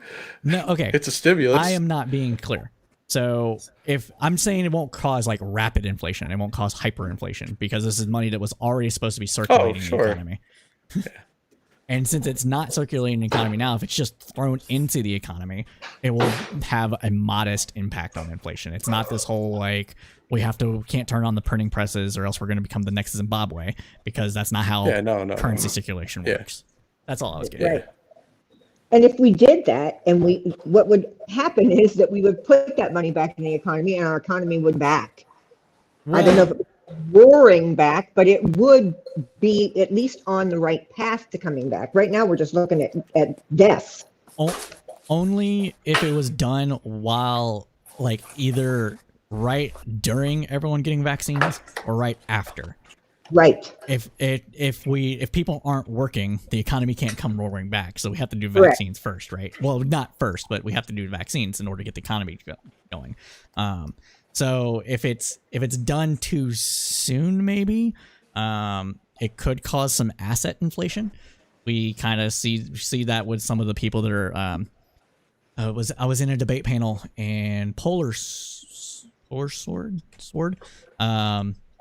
had stated that something around like the people that made 70,000 or more a year, like just put all their money into savings. Like it had like a very minor impact on their actual spending. And the people that made 40,000 or less, it had like a huge impact on their spending because obviously, right? So we could see some of that if it's done like right now for everybody. We could see some asset inflation. So maybe some more market plays or people trying to, buy homes and home prices slightly rising, but not anything super major, I don't think. What about the minimum wage? If the minimum wage becomes, if it happens, I don't know that it will happen in this bill, but what would be the impact on the minimum wage was raised to $15 across the board, an hour across the board? Most places, nothing. A lot of them are already up there. So it would affect the poorer places more. When you're raising the minimum wage, that's all you really are supposed to mind is the poorer places who maybe couldn't afford that. Seattle's and NYC's and everything, they're going to be ahead of that minimum wage anyway. You don't even have to worry about their wage. Right. Well, Yeah. it's New York, actually, you do. Theirs is low. But normally blue states are ahead of it. But yeah. Yeah, no, it'll maybe be a problem like Kentucky, Alabama or something. But even then, probably not, because the minimum wage is just so low as it is, and we're going to be stepping it up slowly. That's what I was going to say. If anything, if it is any problem, we'll just delay some of the step ups or something. We'll just work with the individual state, I'm sure. So it won't be a bad thing. It'll just be a good thing. It'll increase buying power. It'll help if there is any inflation. Wages do eat up inflation. So I mean, I don't think there is going to be too bad of inflation, but if there is, that would be one argument for it. I don't think it's going to be that bad, especially because we're going to step it in slowly. What I think is weird, though, is how we're still fixated on 15 an hour more than 4 years ago. It was like 2009, 2011 or something, where the whole 15 phase-in would be, thing would be 4 years, I think. The full phase-in? Oh, yeah, no. Yeah. But all I'm saying is, like, we were talking about 15 minimum wage like 11 years ago. Adjusted for inflation, 15 is a lot less now. So, I mean, the fact that we're getting to 15 now is kind of like, well, when they were talking more. about I mean, 15, don't get me wrong. I understand why we can't. Yeah. But it's crazy. I mean, 15 is only going to be a problem for certain poor areas. That's really it. And what is it? We should just index. So that what would be the problem? Yeah, you said it would only be a problem in poorer areas. What are you defining, or what are you seeing as the problem? I'm trying to get my head around. They just can't afford input costs that are that high. That someone in Seattle who makes like 3 times as much can. Yeah, I mean, for instance, I shouldn't say input costs, labor costs. Yeah, like sorry, I said input. That just. I was going to say as an example, like I pay people a lot more than minimum wage because I couldn't even keep anybody at minimum wage. But as far as like other businesses and other areas that don't have that kind of like economic base, if you're out in some rural area, you might not literally be able to operate a business, even though somebody could have a high standard of living because the cost of living is lower. If you raise the wages, like if you think about cost of living throughout the country, $15 means a lot different things in a lot different places. So, you might have a small business owner that just literally could not do $15 an hour, but somebody could still, not live well, but their crappy standard of living would be, a lot less crappy if their cost of living is a lot lower. So it's just, there's some places where a $15 minimum wage would would be a net harm. And that's worth looking at, especially like federally or like in big cities. Absolutely crank that thing up. But even in other rural areas, you need to figure out a way to make it viable somehow, either through tax credits or something where it didn't act as a disruptive force in a negative way. No, I think you might just have to step it in a little slower. You could always get there. It just might have to take another step or two or something. It's possible to get there. It's just, they're, I don't want to say behind. It's just money's different over there. It's like the Big Mac index. In New York, a Big Mac is going to be more expensive than Kentucky. Yeah. Oh, we actually have a comment. $15 an hour in LA is practically slum wages. You're living in a shady area with 5 roomies, 15 here in VA. You can live on your own somewhat decently. Yeah, definitely very true, CDN. Thank you for I think one of the first things you would in LA versus Virginia. I mean, Los Angeles compared to yeah. And also in, Somalia, you get a nice cheap home too. I mean, there's sometimes there's a big difference for a reason. We're talking about a congested city. For sure. A rich city too. That's expensive. Yeah, that's LA really is pricey. Jesus Christ. I'm just looking at it right now. I was like, oh. Yeah, no, like the entire West Coast is like overpriced. Honestly, there's no reason it should be that high. Do you think that this the push for a minimum wage? Do you think that's part of Biden's promise of economic equity? And are rich people really that afraid of economic equity? Yes and yes. Well, what's economic equity? Economic equity would mean a family of 4 that doesn't have to have 2 wage earners that work 3 jobs apiece in Oh, order okay. to. Well, that's the definition. Then never mind. I was thinking something else. What were you thinking of? Like as close to equalizing wages and wealth as possible. Well, I think Because every time I hear this story, it's always about the disparate economic situation someone in, where Yeah. disparities. What the hell? Someone all right? Yeah. Disparities. No, I heard glass or something. Yeah. Oh, I forget where I was going with that. disparity is That really sounded like glass. That's why. It was dog tags. economic disparity is what Yeah. I'm just trying to think. I You know. were talking about desperate impact Um, with equity because lefties like to talk about desperate impact and equity in relation. I never to said race. lefties. I didn't say a thing about lefties. I didn't say that. You said lefties. I never mentioned I lefties said, once. Yeah, I know, but that's ridiculous. my bad. I So didn't mean my, you Don't do didn't that, say it. please. my point of view is not as broad as what you were starting to say. And I'm interested in like what my view is. So here's my view. I said economic equity would be a family of 4 with 2 wage earners who have to work 3 jobs to keep a roof over their head and a car to drive. Does that kick your thought back to where it was? Sure, but is that Biden's definition? No, that's not. That's my definition. Oh, okay. I'm fairly certain when Biden and Harris talk about equity, it's in the vein of racial disparity, because that's the main place. Well, that minimum it's wage isn't talked going about. to touch that. Minimum wage is for it's everyone. not. So and what Yeah. what people tend to talk about when they talk about this and why raising the minimum wage is quote unquote a race issue or a sex issue or whatever is because a lot of people talk about it like that. I'm not saying that you do, Mateo, or anybody on this panel. I'm saying No, this not is me. out there. I'm just surprised that I never heard it yet. Yeah. So Or I guess maybe I could see. Yeah, so it's because a lot I of could see an argument there. Never mind. Yeah. So a lot of the jobs that are held in the service industry are by women and people of color. Just in general, for a variety of different reasons, we can talk about it. And there's also issues with jobs dominated by women get paid less, even if the services that they provide is actually beneficial to society. Yada yada yada. So that's probably why people are thinking that this is an equity issue, because if you raise the minimum wage, you raise all these people up. Yeah, but those are the same people.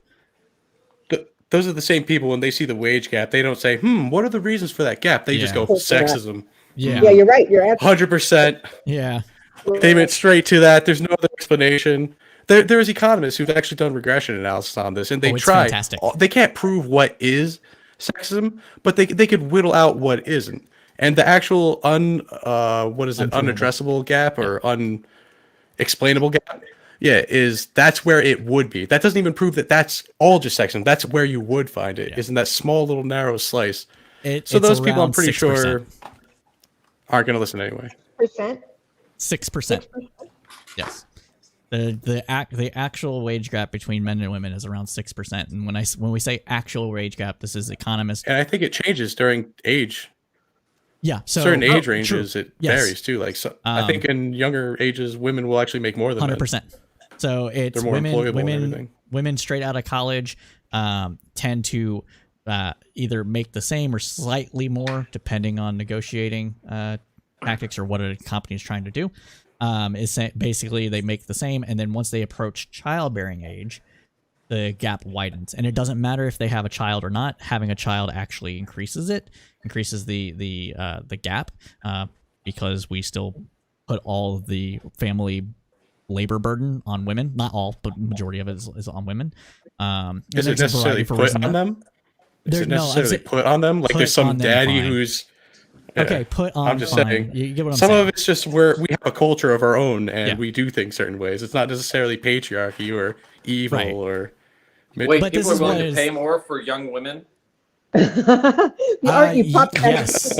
No, probably yes. But the point that I'm making though is like it's after you account hour for hour, job title to job title, and bearing in mind that job titles change from job to job, trying to get it as close as possible. It's around 6%. It goes as low as 3% and as high as 10%. for the wage gap, depending on how you measure it. So that's the actual quote unquote wage gap, counting for everything that you can account for in economics.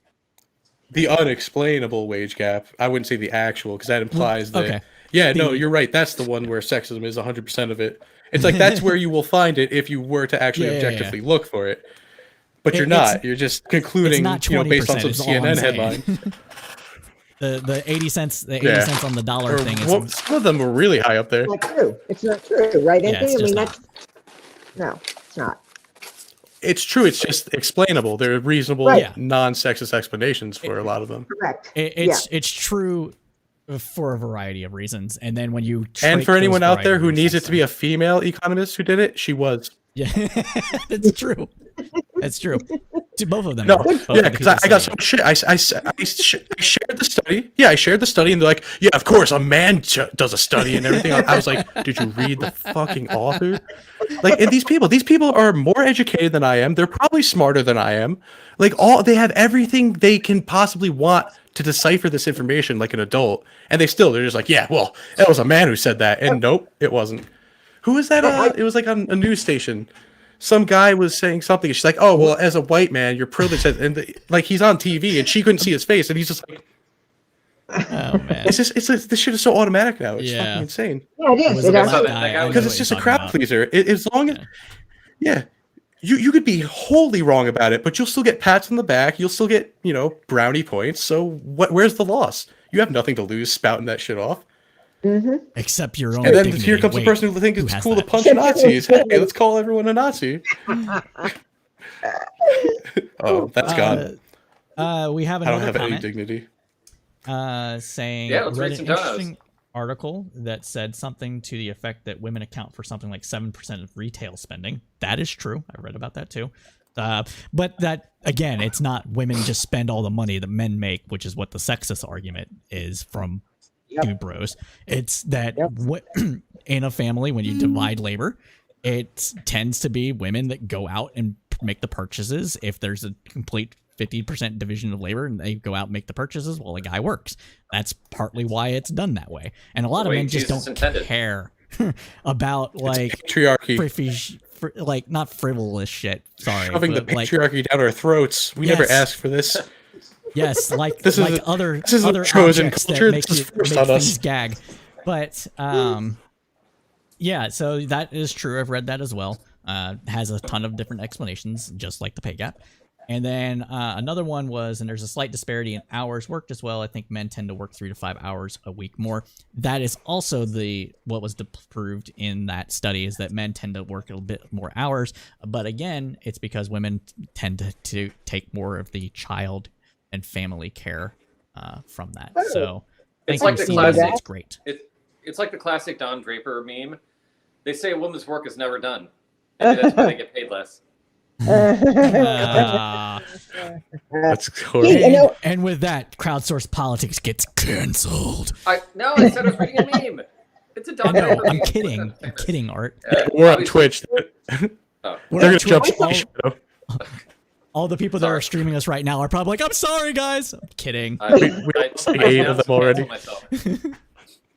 I thought that men worked hours because they couldn't stand to be at home. I don't know. I mean, isn't that what's said by like those people that Mateo were talking about? Well, that's what you get a second wife for. Exactly, sister wives. That's the reason. That's the reason why you have to have sister wives. But you have to establish a hierarchy. So who's your bottom bitch? Is it the first woman you married, or is it the second? Well, I don't know. Never mind. That was going to be too far. God, talk about getting us canceled. I feel a lot better reading than me. I actually stopped myself real quick. Kidding. Look, I've been married. Jokes here, guys. I'm sorry. Yeah, I've been married 5 times. All of my husbands nagged. I didn't nag.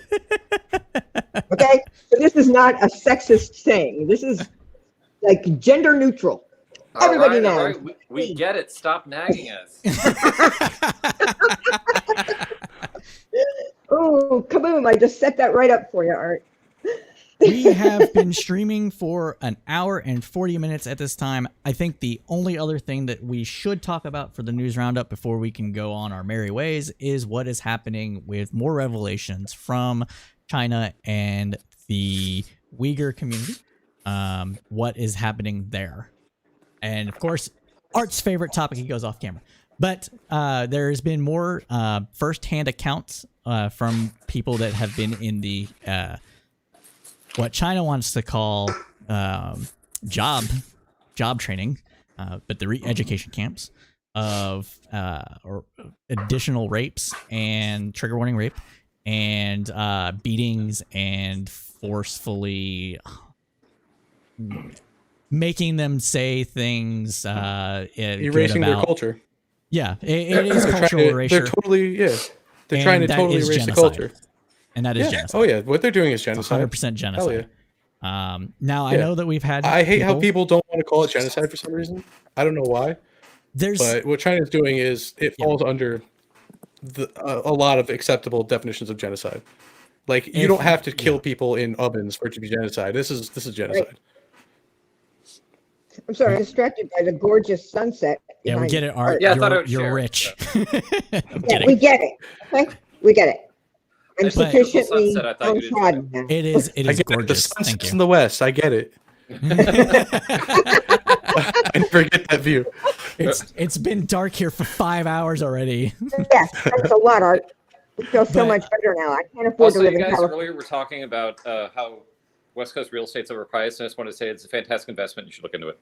Yeah, okay. We're going to talk speakers Well, now. Kidding, we're not giving is financial advice.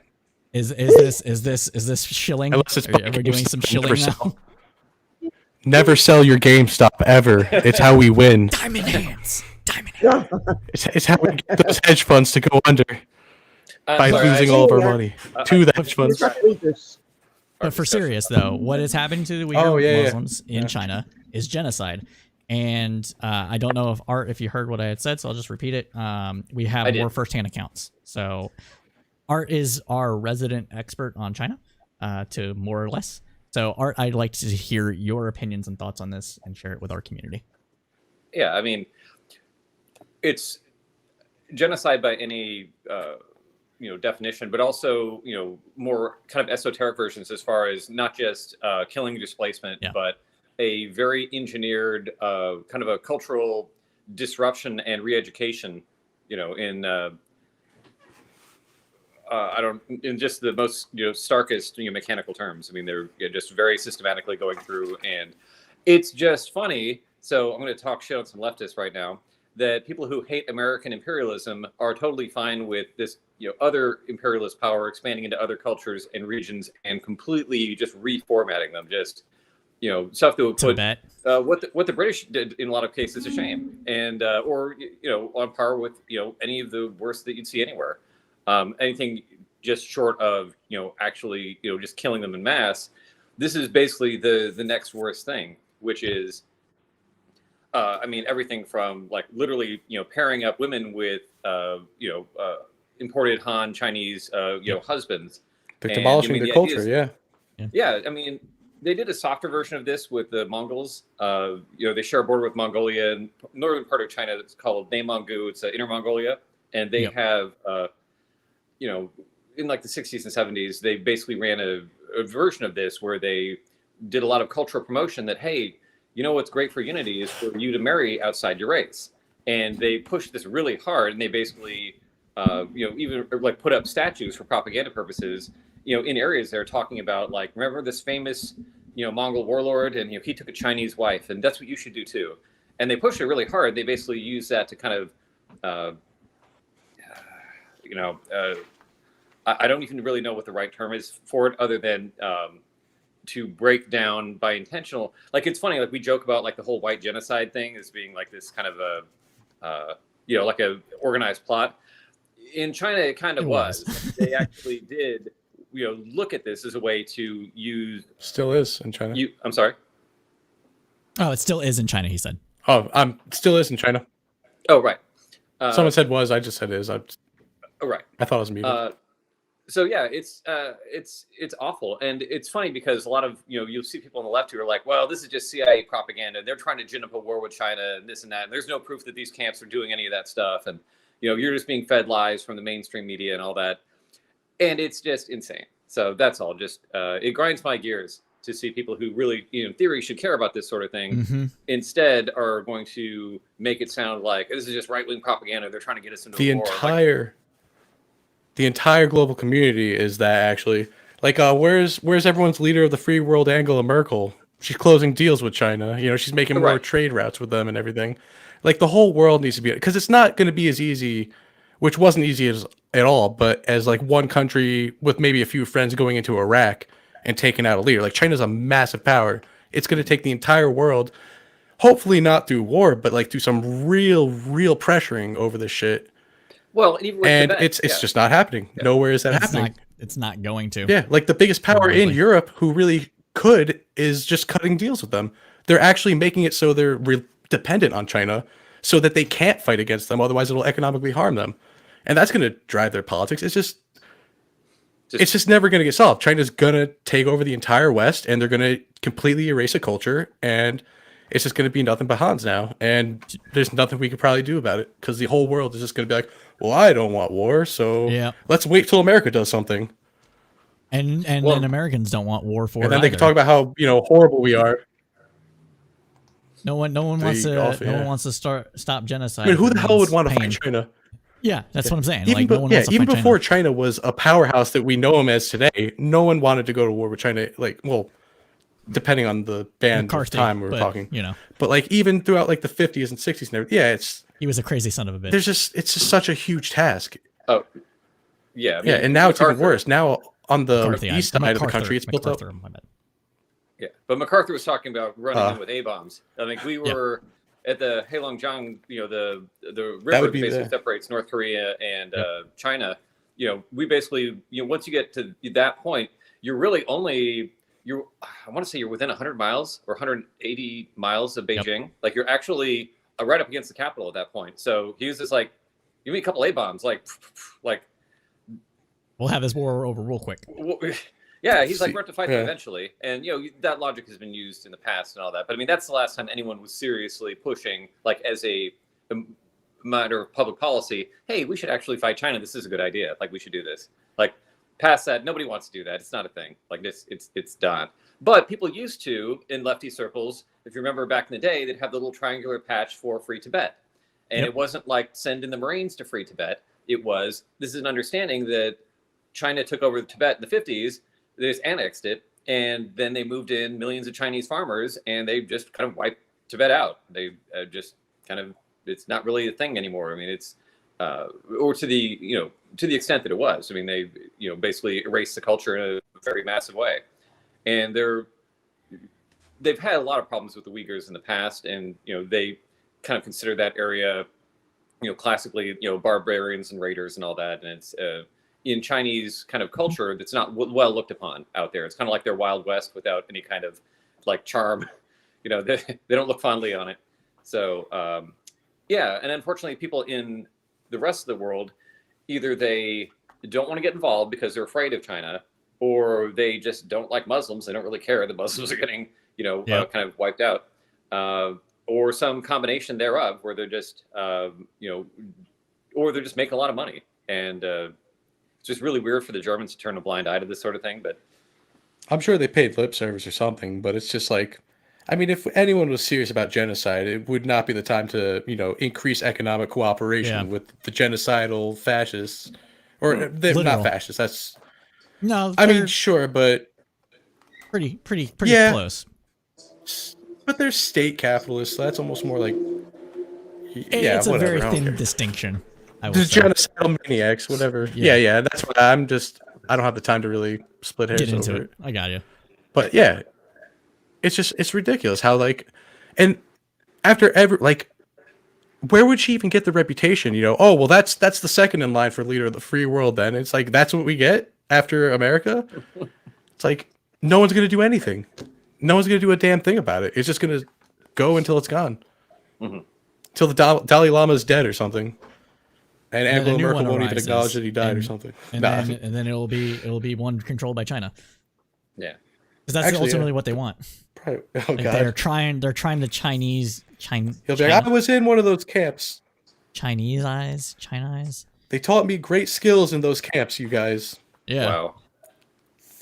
That's what it'll be though. Like they're trying to Hanification. Yeah, that's he'll be what I'm gonna promoting say. them. Hanification. I don't think it'll really be that, but the Uyghurs, and then that's what it bring is. them Yeah, to heel. absolutely.